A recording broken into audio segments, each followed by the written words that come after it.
This here is one of my favorite drills that really solves a lot of your problems all at once. This is called a hip lift. There's a progression of this that I'd like you to work through. We're going to start from the simplest, the easiest version of it.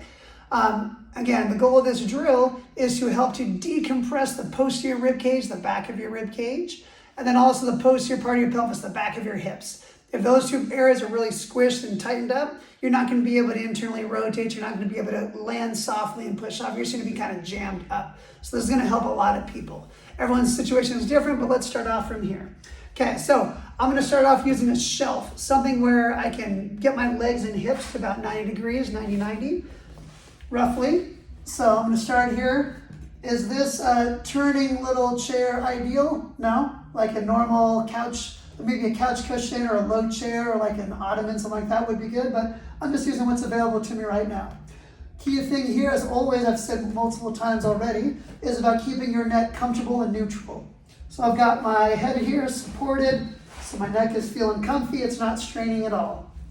When you look from this position here, you're gonna see that my ribs are a little bit up because that's how my body just is hanging out. So we're gonna use this drill to help to get my ribs and pelvis into more of that neutral position we talked about in the previous video.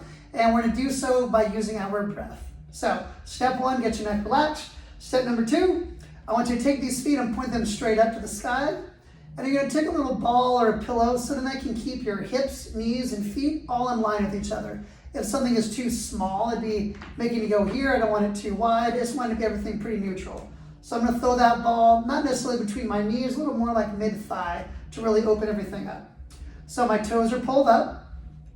Step number one, put a little bit of a squeeze on that ball. So I can feel a little bit of engagement of the inner thighs, the adductors. Step number two, you're gonna take those heels and gently push down into that surface that you're using. And you're gonna do so to feel your hamstrings kick on.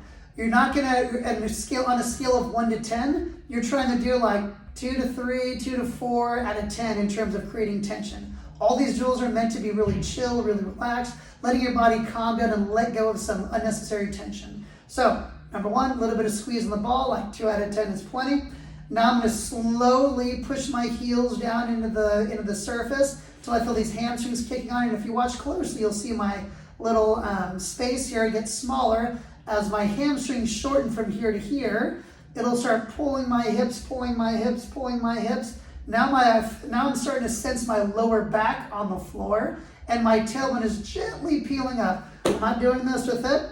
I'm slowly pushing down. Think like gears of a car. I push down a little bit, gear 1, push down a little more, gear 2, gear 3, gear 4. I'm just slowly, slowly increasing the tension there until I can feel my pelvis coming forward, tucking forward. Okay, now I got hamstrings, adductors. I feel my lower back on the floor. Great.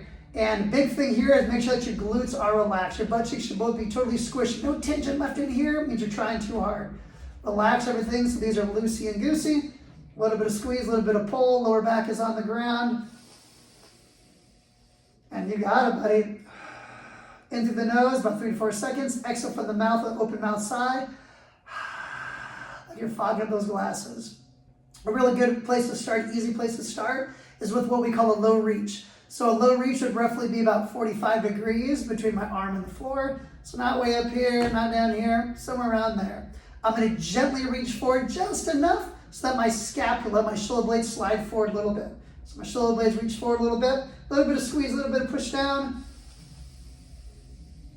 Into the nose, silently.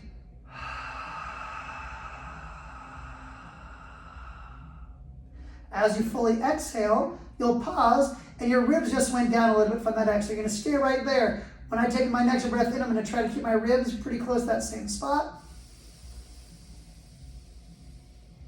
My rib cage expanded again, 360 degrees.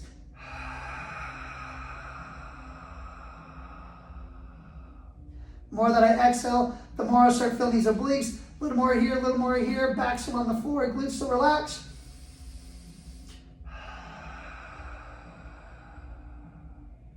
I generally ask people to do about 6 breaths. Then we pause and reset.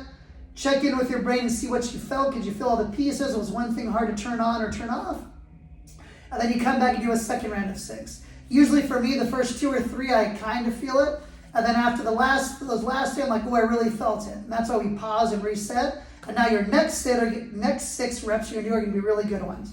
So got my little squeeze, I know how much to push down. Yep, got all my pieces, glutes are relaxed. Breathe in, pause, psh, long breath out. As you get better at this drill, and you can do so keeping those glutes relaxed, I would add in the wall a little bit. So get rid of your little shelf that you're using, scooch up to the wall, and you're gonna let your feet ground into the wall. So all 3 points of contact, ball, big toe, little toe, and heel are all touching that wall. A little bit of squeeze on that ball, grounding into the wall. This is like the floor that I'm simulating, feeling all 3 of those points of my feet equally. And now from here, I put a little bit of squeeze on that ball. I gently pull my heels down the wall without moving them, so I can feel some hamstrings, inner thigh. My glutes are still relaxed. Yep, got them relaxed. Now I'm gonna do that same breathing drill here. Breathe in, pause, long breaths out. If you're pushing to the wall too hard, your butt's gonna turn on. So really try to just ground your feet, feel the 3 points in each foot. And you gently pull those feet down until you feel a little bit of engagement here and here. Always check your butt, make sure they're loosey and goosey. Gentle reach, long, open mouth, sighing, exhales out. After you've done this, you should be able to go back to some of those exercises we did or some of those tests we did. You should see some improvement potentially in that. You'd see some potential improvement as your knees go side to side, because this drill is really great to decompress back your ribs and back your pelvis.